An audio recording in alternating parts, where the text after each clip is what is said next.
Jadi ini kasusnya Nikita Mirzani ini menggunakan bahasa yang bersayap ya. Mengobrak-abrik itu kan definisinya kayak apa itu kan nggak jelas. Ya. Jadi kalau cuman mempertontonkan di persidangan itu hal yang wajar gitu loh. Dibuka di persidangan itu hal yang wajar, apalagi ini adalah ada hubungannya dengan pasal TPPU, tindak pidana pencucian uang. Walaupun ada yang namanya undang-undang kerahasiaan nasabah, itu ada pengecualian. Pengecualiannya adalah ketika tersangka itu tersangkut dengan TPPU. Nah, cuman kan yang bikin heboh ini kan pakai istilah diobrak-abrik ataupun ya diobrak-abrik ini kan konotasinya masyarakat itu kan tiba-tiba ditarik uangnya atau dipindah danakan, itu kan konotasi masyarakat. Padahal yang benar adalah ya dipertontonkan di persidangan gitu loh. Jadi itu hal yang wajar lah.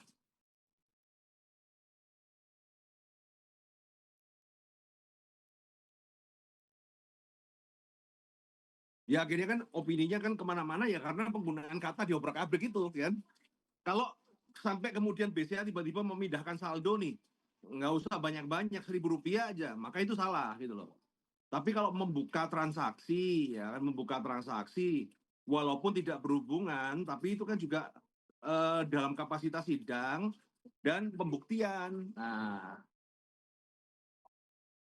yang lucu itu kan netizen sekarang ini hanya berbekal statementnya Nikita Mirzani tiba-tiba jadi pakar hukum dadakan.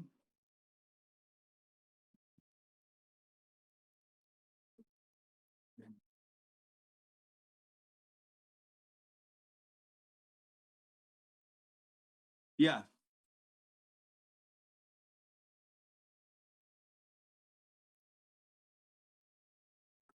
karena kan satu ya kita harus paham, ini bukan bukan warga biasa loh, ini udah terdakwa loh.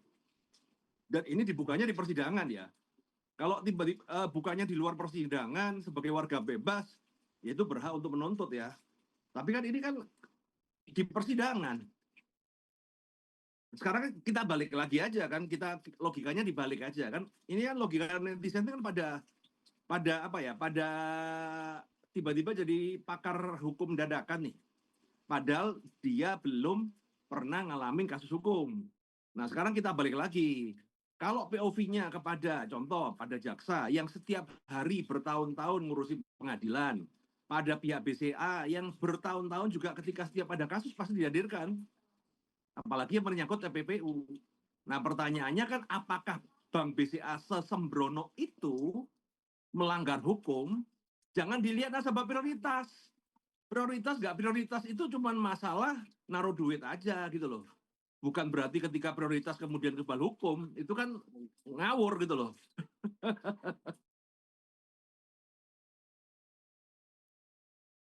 Iya, kan apalagi bank ya, apalagi bank sekelas BCA.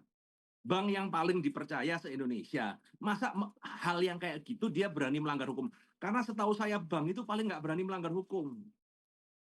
Karena kalau sampai dia melanggar, kalau Nikita melanggar hukum, konsekuensinya Nikita pribadi. Kalau bank melanggar hukum, konsekuensinya kan cabang seluruh Indonesia.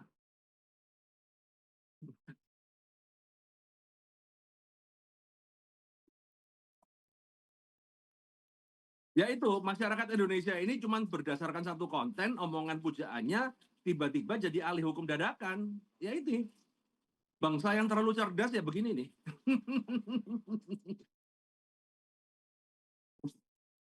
Nah itu juga gorengan lagi.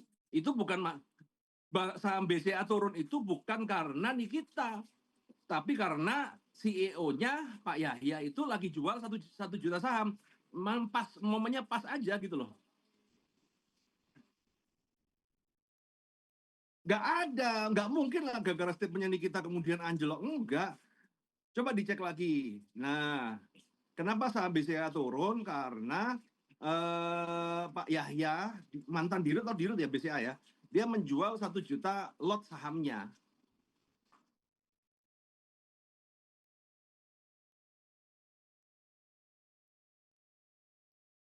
Enggak lah. ini ini kan terlalu cocoknya logi. Memang waktunya, timingnya pas. Tapi ya nggak mungkin gara-gara kata-kata kita kemudian BCA turun itu kok lucu.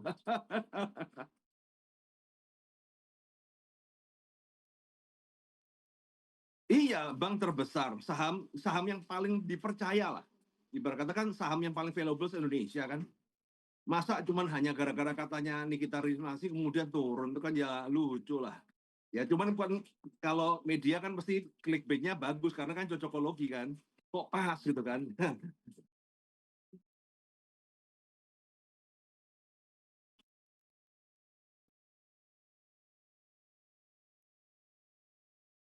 Ya memang ya begitulah realitanya kan. Sekarang ini kan yang viral itu adalah yang memantik emosi bukan yang benar gitu loh.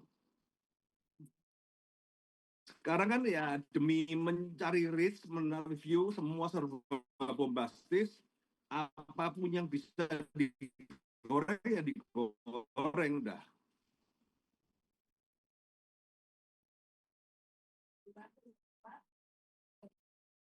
Ya jadi gini, kalau aku lihat ya, jadi memang ini kita ini kadang-kadang kalau orang itu terlalu membelain pujaannya itu logikanya nggak kepake sih.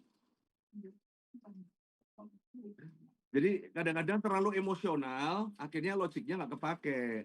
Semua ditelan mentah-mentah, apalagi dengan polarisasi berita yang beredar di masyarakat dengan headline-headline yang bombastis membuat wow, semakin semakin apa ya, semakin asik gitu untuk berstatement gitu kan. Jadi ini sebenarnya adalah ungkapan ekspresi dari masyarakat aja. Karena masyarakat ini kan cari pelampiasan nih buat hidupnya kok makin susah, pajak naik semua, ya mungkin dia butuh pelampiasan. Salah satu pelampiasannya ya dengan ngikuti gosip artis, bela-belain artis.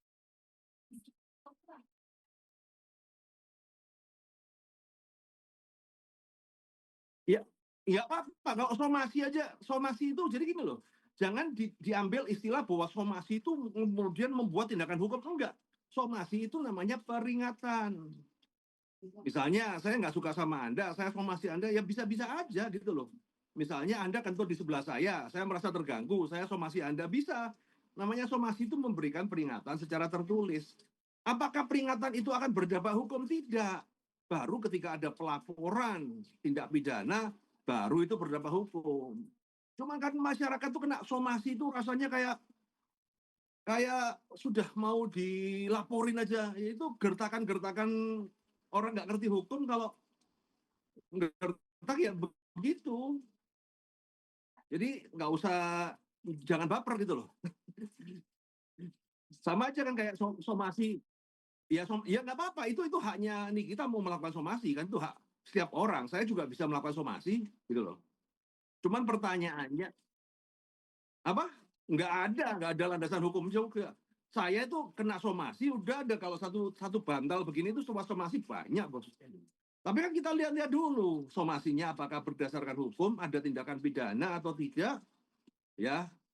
Yang somasi ngawur juga banyak. Cuman kan kalau warga yang nggak paham hukum itu ketika disomasi itu seolah-olah itu udah kayak mau dilaporin. Padahal pelaporan juga kalau barang buktinya nggak cukup juga nggak bakal diproses.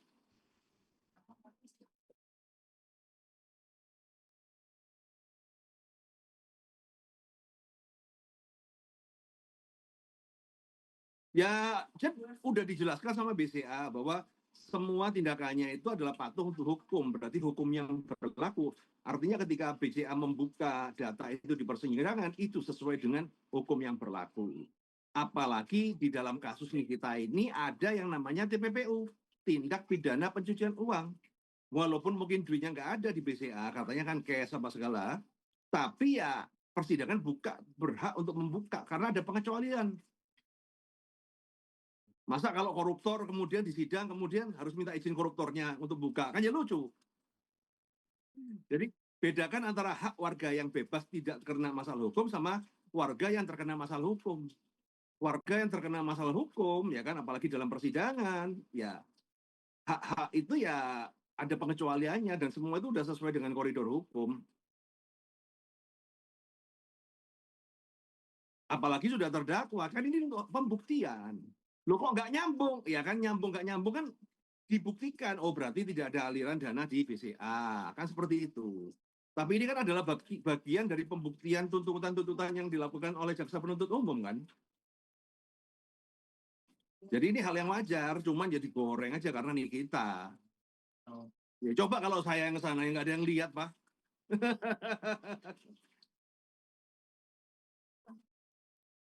Ya, apa yang diomongkan Nikita itu akan menjadi viral. That's the point ya. Jadi itu yang ditangkap, mana yang bisa ditangkap ya. Ya ini saya ngomong ya, ini pinter-pinternya media aja untuk mengangkat sesuatu yang sebenarnya biasa-biasa aja gitu. Karena apakah Nikita salah? Ya enggak juga. Karena statement dia adalah statement-statement yang abu-abu, bersayap, kalimat bersayap. Kayak contoh diobrak-abrik. Ya, pasti akan berbicara ketika, pasti akan berbeda ketika Nikita itu bilang bahwa data transaksi saya dibuka di pengadilan. Pasti kan imbasnya nggak kayak gini. Nah, nah, tapi kan ketika ngomong diobrak-abrik itu kan bisa dualisme pendapat kan. Dibuka itu juga dibilang diobrak-abrik, kemudian dipindah tangankan itu juga bisa diobrak-abrik. Nah, narasi asumsi masyarakat itu ke arah diobrak-abrik itu kayak tiba-tiba ditarik duit apa segala. Padahal ketika saya pelajarin awalnya saya juga kok berani banget tuh bisa ngobrak-abrik. Oh ternyata ya dibuka di persidangan. Ya, itu hal-hal yang wajar lah. Nah itu.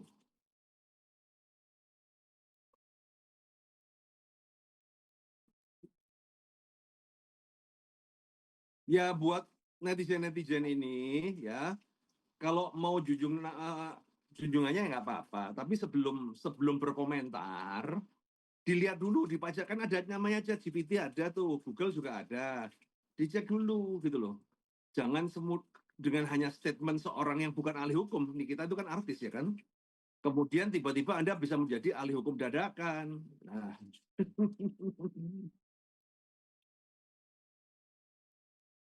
Ya,